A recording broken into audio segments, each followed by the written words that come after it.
Hey, what's up, everybody? True Boxing here. Thank you for coming back to get hit with the truth. Excuse me. So today we are doing the mid-year top 10s, as this is going to be on the 130-pound super featherweight division. Before we get into that, if you could smash the like button, leave a comment, or subscribe to the channel. I really do appreciate any and all support that I can get as I continue to build my channel here. So the mid-year top 10s, if you haven't seen them before, this is the third edition of the, this is the top 10s updated from the beginning of the year. Now, my official top 10 rankings are at the end the end of the year. You know, when I first release them at the end of a calendar year and start of a new calendar year.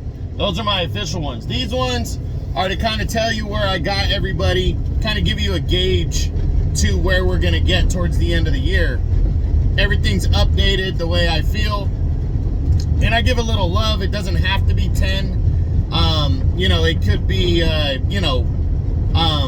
more. Like this division. This division's all over the fucking place. The super featherweight division's wide open. A lot of movement. A lot of guys coming in, coming out. Beating each other to, mess it all up. Trust me, I had to work extra. This is probably the hardest division I've had to work on so far. Now, let's kick it off at the top. Let's start with, we're down at the bottom, and what I'm going to do is I'm going to go from the bottom up, and then I will talk about the top 5 ranked fighters that are not, that are not in the, that are not in my top 10. Now, this division, I actually have 16 fighters, and you could even include a couple more that I have ranked in my top 10. And what that means is we start with I have 3 guys that are tied for 13th right now, and actually I kind of consider it 4. First is Mauricio Lara, the former featherweight champ, made his debut at 130, fought to a draw with Daniel Lugo. Hasn't looked good since losing the title last year on the scales and then losing a decision to Lee Wood, but I still got to rank him somewhat up there. I just don't think he's taking things serious. So I'm hoping he bounces back in the second half of the year, because I like Mauricio Lara, and he can make a dent at 130 pounds. Also is Rocky Hernandez, who you can argue is a top 10 guy, He fought last year against O'Shaquie Foster, was ahead on the scorecards. If he would have made the final bell, he would have won the fight, but he couldn't hold on. He got stopped in the 12th round against Foster as he challenged for the WBC title. He bounced back nicely against Daniel Lugo, the same guy that fought to a draw with Lara. He fought Daniel Lugo, I think in May, and he ended up breaking him down and stopping him in the 7th round of that fight. So Rocky Hernandez is serious. He wants to get back in the mix. He's highly rated. I think he's number 2 in the WBC right now. So I'm hoping he can throw his name in the hat as well. Then you got Zelfa Barrett. Barrett took on Jordan Gill in an all-UK battle earlier this year. And in a good scrap, they went at it, but he ended up scoring a body shot knockout win over Jordan Gill, which puts Zelfa Barrett in the mix, and hopefully he can get a fight, a bigger fight in the second half of the year that puts him in the serious mix here at 130. And then finally you got Edward Vasquez, the former world title challenger. Vasquez came back, got a decision win following his close, somewhat controversial decision loss to Joe Cordina last year. So with Raymond Ford moving into the division and him getting a controversial decision loss to Ford in 2022, it just makes things interesting. So now we look at the 3 guys. Those are 4 fighters that I had tied way down for 13th. So many guys are in this division. But now the official top 10. These guys are these 3 fighters. I had 3 guys tied for the 10th spot. First up is former featherweight champion Mark Magsayo. Magsayo is a WBA's number 5 contender. He returned and fought for his second time at 130 when he took on it. God, I forget the guy's name.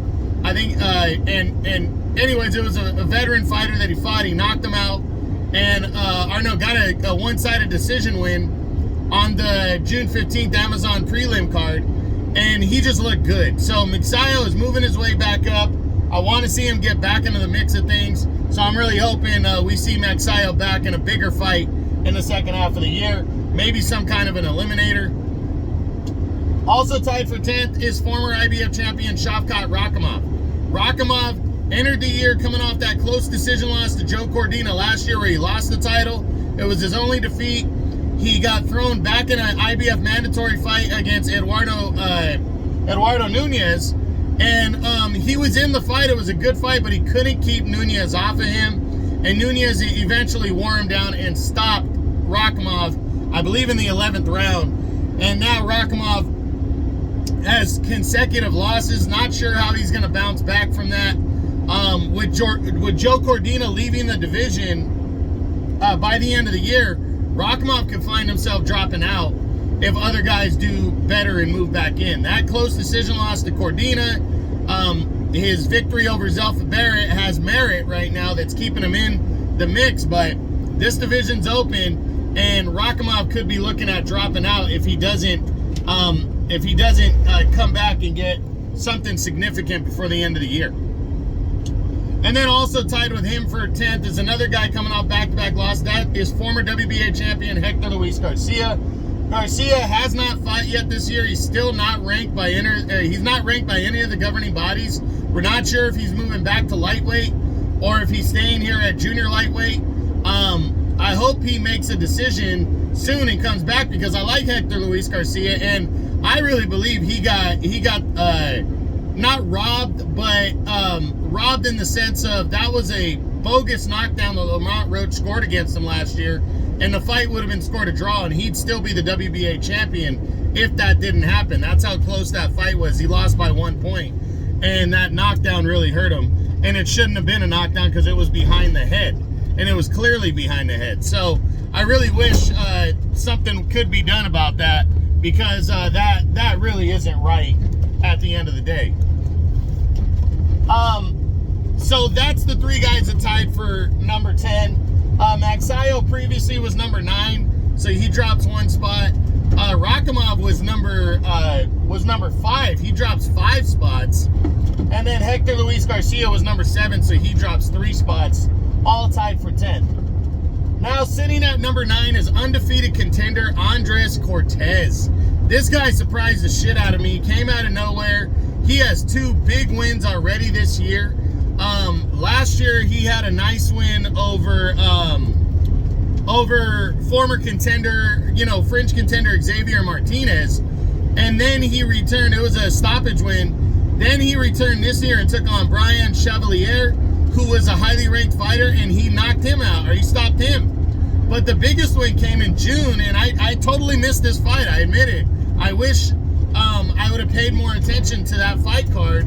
But he took on Abraham Supernova, and he beat him by a 10-round unanimous decision after Nova just fought Oshaki Foster and almost pulled off the upset and became the WBC champ. So Andres Cortez is a serious player now. He's ranked number 2 in the WBO. He was not ranked prior to this coming in. So looking good for the 27-year-old who's undefeated. We'll see what happens in the WBO. Oscar Valdez is next in line to fight Navarrete. Albert Bell sitting at number 1. But we could, if those 2 guys fight in a mandatory fight, and it's already been ordered between Navarrete and Valdez in a rematch, we could very well be seeing Albert Bell and Cortez in a final eliminator. But if Valdez gets upgraded to champion, he might have to face Bell, but Bell, like I said, that they might have Bell and Cortez go at it in a final eliminator. So I'm really interested in seeing what Cortez is going to do in the second half of the year. It's pretty interesting what he's done and how he's made his splash. Number 8 is the hard-hitting Eduardo Nunez. Wasn't ranked before. He's the IBF's mandatory number 1 challenger. He went over to Tajikistan and fought Shavkat Rakhimov, the former champ, and broke him down and stopped him in the late rounds, and now is the mandatory challenger. I was surprised he did not get the fight for the title against Anthony Kakachi, but obviously they paid him step-aside money so Kakachi could fight former two-time featherweight champ Josh Warrington. So Nunes should be getting a title shot at some point, but he might have to stay busy in the second half of the year and wait around for the winner of Kakachi and Warrington. But maybe that fight can come by December if the winner of that fight comes out with flying colors, but we'll see. Number 7 is former IBF champion Joe Cordina. Cordina entered the year as champ. He was also number 3. He drops 4 spots. He took on Anthony Kakachi in May. I think he overlooked him, and he ended up getting stopped in the 7th or 8th round of that fight. I really do believe that 3rd round, or I think it was the 3rd round when that, I think it was a headbutt or an elbow landed flush on Cordina, or no, it was a punch after the bell, I'm sorry. And I really think that had a lot to do with Cordina being very groggy, and that's really when the fight turned. So, don't want to take nothing away from Kakachi, but I think that didn't help Cordina's case. And then, but afterwards, Cordina said it's tough for him to make 130, so he's likely going to return to 135. Now, I'm not sure he returns before the end of the year, but we'll see. I hope he does make his debut at 135 so he can stay ranked somewhere and maybe be on the rise at lightweight. But we'll see what goes down with him. Number 6, and still number 6, is the reigning WBA champion Lamont Roach Jr. Now, entering the year, Roach had been ordered to make 2 back-to-back title defenses, and then we didn't hear nothing about it. And then he comes back in late June, and takes on some unknown undefeated Irishman named Fergal McCrory. He got an 8th round TKO, but it's unclear what's going on with Roach and if he still has to make his mandatories. I hope he does. You got Odar Edarosian sitting there at number 1, and then Jono Carroll sitting there at number 2. I'm thinking Jono Carroll. I think Jono Carroll is fighting. I think in July, but I don't know how that whole thing is working. But I think Roach should have to make a mandatory against Edarosian next. But we'll see what the WBA decides to do and what they order. Number 5 is newly crowned IBF champion Anthony Kakachi. He previously was not ranked. He made a big splash against Joe Cordina, as we said, scored the major upset in May to become the new champion. It was thought that he was going to make a mandatory defense against Eduardo Nunes, but I really believe Nunes got paid serious step-aside money, as Kakachi is going to return against Josh Warrington on the Anthony Joshua Daniel Dubois undercard that takes place on September 21st. So, I think Kakachi, because of size, is probably going to beat Warrington. But actually, Kakachi's older than Warrington. Warrington, I think, is 33, 34 area, and Kakachi is 35. So it's going to be interesting to see. But I just think because of natural size, I got Kakachi winning the fight. But I wouldn't be surprised if Josh Warrington surprises the shit out of everybody and wins the IBF title. Number 4 is WBO interim champion, former official 2-division world champion, Oscar Valdez. Valdez returned and took on Liam Wilson for the vacant WBO interim title, and what an upset he would score. I mean, not an upset, but what a fight that would be. These two guys went toe-to-toe in an absolute all-out war right there. Valdez got away with, or ended up stopping him impressively in the 7th round to become the interim champion.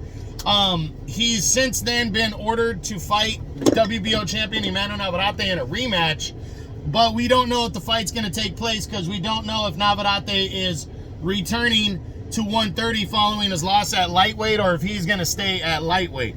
I think Navarrete should stay at 130 and fight Valdez, but either way, if Navarrete doesn't, Valdez gets upgraded to WBO champ and then can make a defense against I think he might have to fight his mandatory challenger, or if they give him a break and allow him to fight for unification against the winner of Foster and Conceição. Speaking of Oshaki Foster, He is the number 3. He moves up 1 spot from number 4. And Valdez moved up 4 spots from number 8, by the way. He moves up 1 spot from number 4. Foster, the WBC champ, returned in February, took on Abraham Supernova. Got a knockdown late in the fight and got out of there with a very close split decision over Nova in a good battle. And is now is still WBC champ, but he has an even bigger fight tonight when he takes on Robson Conceição from Brazil. Big time fight right there. I actually picked Conceição to win the fight, but I wouldn't be surprised if Foster pulls it out. It's going to be a good one tonight on ESPN. Make sure you check it out for the WBC title. Then number 2 is Robson Conceição, the former 3-time world title challenger. He's getting his 4th crack at a world title. I think he's gonna cash in on it, and the 4th time will be a charm. But it's gonna be a good fight. It's a 50-50 fight. But if Conceição can pull off this win in his dream, he's right there sitting at the top. And I wouldn't be surprised if a unification against Oscar Valdez comes next if Valdez is upgraded to WBC champ. And it's also a rematch. But if he's not and he fights Navarrete and Navarrete beats Valdez in their rematch, then I think a rematch with Navarrete makes sense for Conceição. So a lot at stake for Conceição if he pulls off this victory. He's still number 2, and we'll see if he stays number 2 following the fight with O'Shaquie Foster. And then still number 1 is WBO champion Emmanuel Navarrete.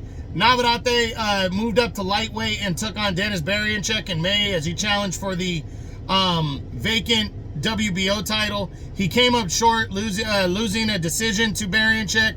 Now the WBO at 130 has ordered him to defend his title against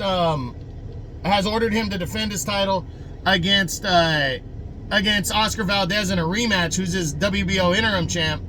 And if he takes that, it's a good fight. If he doesn't, he's going to be stripped. And I hope he moves back down to 130. There's more possible fights to be made. He's the king of the division. Move back down to 130, build himself back up, maybe unify belts, and then he can make another attempt at lightweight later. So that's what I think he should do. And now the top 5 guys ranked that are not in the top 10. First is the WBA's number 1 ranked contender, undefeated Otar Edorosian. I think Edorosian should get a shot at what's his name at Lamont Roach Jr. next, but because they already said he has to make 2 mandatories, and he hasn't even made 1. So I'm hoping they force him to make his mandatory against Lamont Roach next. We'll see. Number 2 is Albert Bell, the WBO's number 1 ranked contender. He's undefeated as well. I think Albert Bell's waiting around to see what happens with the whole situation with Navarrete, because the WBO could order Valdez, if he gets upgraded to champion, to fight Albert Bell. And if not, Albert Bell could fight Andres Cortez in a final eliminator to determine the number 1 ranked contender, like official mandatory challenger in the WBO. So we'll see. Next is Jono Carroll. He's the WBA's number 2 contender. I think he's fighting some undefeated fighter in his next fight. So if he's got to get through that bout in order to move up the ladder. We'll see what he does, because as I said, there was supposed to be a double mandatory challengers in the WBA, and for some reason, one guy hasn't even fought, and it's going to be interesting to see how the WBA situation plays out. Next is Masanori Rikishi, who's a WBC and IBF number 3 contender. He's from Japan. He hasn't really done much. I'm not sure if he's going to be put into some kind of an eliminator. I think we're going to wait and see, because the IBF already has a mandatory challenger, so I don't think he can really do anything there. And the WBC, the number 1 contender, is fighting right now. Conceição, he's fighting tonight.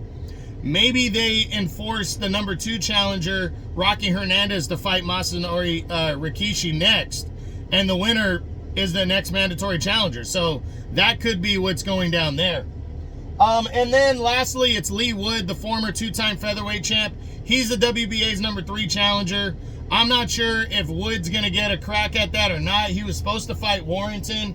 That fight, they said, was close to being finalized, and then it didn't happen, as Warrington is moving on to fight Anthony Kakachi for the IBF title. So really interested in seeing what happens in that. So the 130-pound division is wide open. There's a lot at stake, and I'm really looking forward to seeing how it all shakes out in 2024, the rest of 2024. But it's been a good division so far, and I'm really looking forward to seeing how it all plays out. So that's it. That's what I got. That's my 2024 mid-year top 10 on the 130-pound super featherweight division. I hope you enjoyed the video. If you did, smash the like button, leave a comment, or subscribe to the channel.